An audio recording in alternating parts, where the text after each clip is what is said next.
রাষ্ট্রদ্রোহের অভিযোগ গ্রেপ্তার চিন্ময় কৃষ্ণ দাসের অনুসারীদের বিশৃঙ্খলা মেনে না নেয় হুঁশিয়ারি দিয়ে যুব ও ক্রীড়া মন্ত্রণালয়ের উপদেষ্টা আসিফ মাহমুদ সজীব ভুঁইয়া বলেছেন, অপরাধীদের কোনো ছাড় দেবে না সরকার। দুপুরে রংপুরের পীরগাছা পাউটানা কলেজ মাঠে মতবিনিময় সভায় তিনি এসব কথা জানান।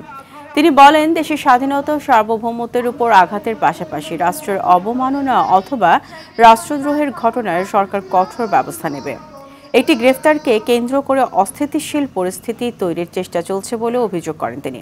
আর কোনো সম্প্রদায় যেন বৈষম্যের শিকার না হয় সেটি নিশ্চিত করতে সরকার কাজ করছে বলেও জানান এই উপদেষ্টা।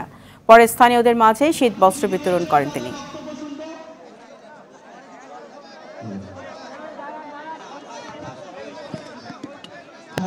বাংলাদেশের সার্বভৌমত্ব স্বাধীনতার উপর কোনো প্রকার হস্তক্ষেপ, কোনো প্রকার আঘাত আসে এবং রাষ্ট্রের প্রতি অবমাননা হয়, রাষ্ট্রদ্রোহের মতো ঘটনা ঘটলে সেক্ষেত্রে সরকার অবশ্যই কঠোর ব্যবস্থা নেবে। এবং সেক্ষেত্রে একটা গ্রেফতারের ঘটনাকে কেন্দ্র করে এখন অস্থিতিশীল পরিস্থিতি তৈরির চেষ্টা করা হচ্ছে। আমরা স্পষ্টভাবে বলতে চাই, কেউ যদি রাষ্ট্রদ্রোহের মতো ঘটনায় যুক্ত থাকে, সে যেই হোক, যত বড় নেতাই হোক, তাকে কোনো প্রকার ছাড় দেওয়া হবে না।